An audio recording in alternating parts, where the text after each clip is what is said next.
ಹಿರಿಯರು ಹೇಳ್ತಾ ಇರ್ತಾರೆ ಆಗೋದೆಲ್ಲ ಒಳ್ಳೆಯದಕ್ಕೆ ಅಂತ. SIT ರಚನೆ ಆಗಬೇಕು, ಅದರ ನೇತೃತ್ವ ಇಂಥವರದ್ದೇ ಇರಬೇಕು, ಇದೇ ರೀತಿಯಲ್ಲಿ ತನಿಖೆ ಆಗಬೇಕು, ಎಲ್ಲ ಬೇಡಿಕೆಗಳು ಈಡೇರಿದವಪ್ಪ. ಅದು ಎಲ್ಲವನ್ನೂ ಮಾಡಿದಾಗಲೂ ಏನೂ ಸಿಗಲಿಲ್ಲ ಅಂದಾಗ ಹಿಡ್ಕಡ್ರೆ ಅವನನ್ನು ಅನಾಮಿಕ ಮುಸುಕುಧಾರಿಯನ್ನ ಅಂತ ಬಂದು ಇವತ್ತು ವಶಕ್ಕೆ ತಗೊಂಡಿರೋದು. ಆಗಿದ್ದೆಲ್ಲ ಒಳ್ಳೆಯದಕ್ಕೆ. ಎಷ್ಟು ದಿನ ಆಯ್ತು ಅಜಿತ್? ಅಲ್ಲ, ಈಗ ನಾನು ಕೇಳೋದು 17ನೇ ಪಾಯಿಂಟ್, ನಾನು 13ನೇ ಪಾಯಿಂಟ್ ಅಲ್ಲಿ ಸಿಗದೆ ಹೋದಾಗಲೇ ವಿಚಾರಣೆ ಶುರು ಮಾಡಬೇಕಿತ್ತು, ಅವನನ್ನು ಅರೆಸ್ಟ್ ಮಾಡಬೇಕಾಗಿತ್ತು. ಮೊದಲನೇ ಪ್ರಶ್ನೆ ಇರೋದು ನನಗೆ, ಬುರುಡೆ ಎಲ್ಲಿಂದ ತಗೊಂಡ್ಬಂದೆ?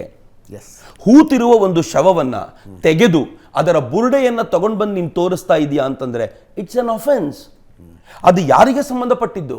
ಹಿಂದೂ ಸಂಸ್ಕೃತಿಯ ಪ್ರಕಾರ ಆಗಿರುವಂತ ಶವವೇ ಆಗಿದ್ರೆ ಅಲ್ಲಿ ನೀನು ಬುರುಡೆಯನ್ನು ತೆಗೆಯೋದ್ರಿಂದ ಅದಕ್ಕೆ ಸಿಗಬಹುದಾಗಿರುವಂತ ಮೋಕ್ಷದ ಪರಿಕಲ್ಪನೆ ಹೋಯ್ತು ಅಂತಂದ್ರೆ are you responsible for it?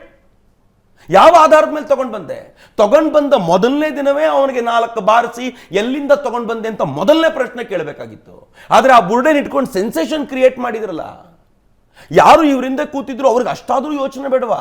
Hindu ಸಂಸ್ಕೃತಿಯ ಪ್ರಕಾರ ನನ್ನ ಮಗುವಿನ ಅಂತ್ಯ ಸಂಸ್ಕಾರ ಮಾಡ್ಲಿಕ್ಕೋಸ್ಕರ ನಾನು ಅಸ್ಥಿಯನ್ನ ಕೇಳ್ತಾ ಇದ್ದೀನಿ ಅಂತ ಹೇಳುವಂತ ಹೆಣ್ಣು ಮಗಳಿಗೆ ಹಿಂದೂ ಸಂಸ್ಕೃತಿಯ ಪ್ರಕಾರ ಹೂತಿದ್ದ ಒಂದು ಶವದ ತಲೆಯನ್ನ ತೆಗೆದುಕೊಂಡು ಬಂದಿದ್ದಾರೆ. ಅಂಡ್ ಸೆಕೆಂಡ್, ನಾನು ಸಮೀರ್ಗೆ ಕೇಳಲಿಕ್ಕೆ ಇಚ್ಛೆ ಪಡ್ತೀನಿ, ಅಕಸ್ಮಾತ್ ಮುಸ್ಲಿಂ ಬಾಡಿ ಆಗಿದ್ರೆ ಈಗ ಆ ಮುಸ್ಲಿಂ ಬಾಡಿಗೆ ಜಡ್ಜ್ಮೆಂಟ್ ಡೇ ದಿನ ಹೇಳ್ಲಿಕ್ಕಾಗೋದಿಲ್ವಲ್ಲ? ಜಡ್ಜ್ಮೆಂಟ್ ಡೇ ದಿನ ಎಬ್ಬಿಸ್ಬೇಕು ಅಂತಂದ್ರೆ ತಲೆನೇ ಇಲ್ವಲ್ಲ? ಅವನು ಜನ್ನತ್ತಿಗೆ ಹೋಗ್ಬೇಕೋ ಅವನು ನರಕಕ್ಕೆ ಹೋಗ್ಬೇಕೋ? ಎಲ್ಲಿಗೆ ಹೋಗ್ಬೇಕು ಈಗ? ಇದು ಮುಸಲ್ಮಾನರಿಗೂ ಇರುವಂತ ಪ್ರಶ್ನೆ. ಆ ಬಾಡಿ ಯಾರದ್ದು? ಹಿಂದುವಿದ್ದೋ, ಮುಸಲ್ಮಾನರದ್ದೋ, ಕ್ರಿಶ್ಚಿಯನ್ರದ್ದೋ? ಅದನ್ನು ಎಲ್ಲಿಂದ ತಂದ, ಯಾಕೆ ತಂದ, ಹೇಗೆ ತಂದ? ದೊಡ್ಡ ಪ್ರಶ್ನೆಗಳಿವೆ. ಯಾಕೆ ತಂದ ಅನ್ನೋದು ನನಗೆ ಗೊತ್ತು. ಮಾಧ್ಯಮಗಳಿಗೆ ಹೋದಾಗ ಬರೀ ಗ್ರಾಫಿಕ್ಸ್ ಹಾಕೋಬೇಕಾಗ್ತಿತ್ತು. ಕರೆಕ್ಟ್. TV ಚಾನಲಲ್ಲಿ ವಿಜುವಲ್ಸ್ ಇಲ್ಲದೆ ಇದ್ದರೆ ಸ್ಟೋರಿ ಅಷ್ಟು ಚೆನ್ನಾಗಿ ಓಡೋದಿಲ್ಲ. ಬರೀ ಗ್ರಾಫಿಕ್ ಟೆಕ್ಸ್ಟ್ ಹಾಕ್ಕೊಂಡ್ರೆ ಇಂಟ್ರೆಸ್ಟ್ ಬರೋದಿಲ್ಲ. ಪಕ್ಕದಲ್ಲಿ ಪ್ಲೇ ಮಾಡ್ಕೊಳ್ಳೋದಕ್ಕೆ ಒಂದೇನೋ ಬೇಕಾಗಿತ್ತು. ಆ ಕಾರಣಕ್ಕಾಗಿ ಒಂದು ದೃಶ್ಯ ಅಂದ್ರೆ ಒಂದು ದೃಶ್ಯ ಬೇಕು, ಅಜಿತ್ ಇಡೀ ಪ್ರಕರಣ ಸೆನ್ಸೇಷನ್ ಕ್ರಿಯೇಟ್ ಮಾಡದೆ ಪ್ರತಿನಿತ್ಯ ಒಂದು ಹೊಸ ಸುದ್ದಿ ಕೊಡಬೇಕು. ಈಗ ನನಗೆ ಗೊತ್ತಿದೆ ನ್ಯೂಸ್ ರೂಮಲ್ಲಿ ನೀವು ಎಷ್ಟು ಕಷ್ಟಪಡ್ತಿರ್ತೀರಾ ಅಂತ.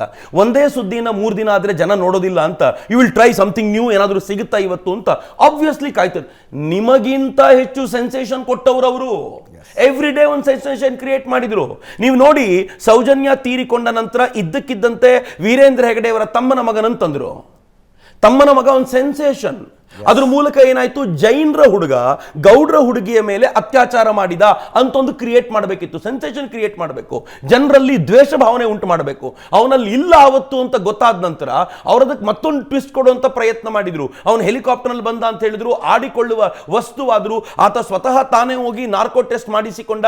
ಇವೆಲ್ಲ ಮಾಡಿಕೊಂಡ ನಂತರವೂ ಕೂಡ ಅವರು ನಿಧಾನವಾಗಿ ಅಲ್ಲಿಂದ ನೆಕ್ಸ್ಟ್ ಲೆವೆಲ್ಗೆ ಹೋದ್ರು. ಅವ್ರ ಅಪ್ಪನೇ ಸರಿ ಇರಲಿಲ್ಲ ಅಂದ್ರು.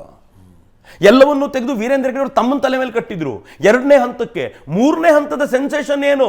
ಸ್ವತಃ ವೀರೇಂದ್ರ ಹೆಗಡೆಯವರೇ ನಕಲಿ ದೇವಮಾನವ. ಕಾವಂದರು ಅಂತ ಪ್ರೀತಿಯಿಂದ ಗೌರವದಿಂದ ಕರೆಯೋದನ್ನ ಕಾಮಾಂಧರು ಅಂತ ಕರೆದ್ರು. ಅಂದ್ರೆ ಅವರ ತಮ್ಮನ ಮಗನಿಂದ ಆರಂಭಿಸಿ ಅವರ ಟಾರ್ಗೆಟ್ ಇದ್ದಿದ್ದು ಎಲ್ಲಿಗೋ ಅಲ್ಲಿಗೆ ಬಂದು ಮುಟ್ಟಿದ್ರು. ಆ ಹಂತದಲ್ಲಿ ಸೆನ್ಸೇಷನ್ ಹೇಗೆ? ಆ ವಾರಿಜಾ ಆಚಾರ್ತಿ ತೀರಿಕೊಂಡ್ರೆ, ಆಕೆ ಆತ್ಮಹತ್ಯೆ ಮಾಡಿಕೊಂಡ್ರೆ ದೊಡ್ಡ ಮನೆಯವರು ಸಾಯಿಸ್ಬಿಟ್ರು ಅಂದ್ರು. ಯಾರೋ ಒಬ್ಬ ವರ್ಕರ್ ಸತ್ತೋಗಿದ ತಕ್ಷಣ ಇವ್ರು ಹೇಳಿದ್ರು, ಆ ಸತ್ತೋಗಿದ ತಕ್ಷಣ ಅವ್ರು ಹೇಳಿದ್ರು ಆಕ್ಸಿಡೆಂಟಲ್ ಸತ್ತೋದವನನ್ನ ಬೇಕಂತ ಸಾಯಿಸಿದ್ರು ಅಂತ.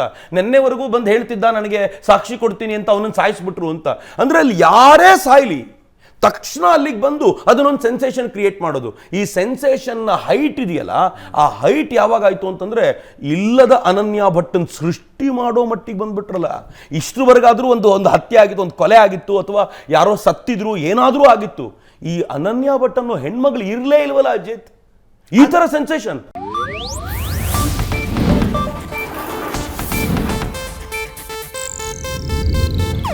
ಇದು ಏಷ್ಯಾನೆಟ್ ನ್ಯೂಸ್ ನೆಟ್ವರ್ಕ್ ಪ್ರಸ್ತುತಿ.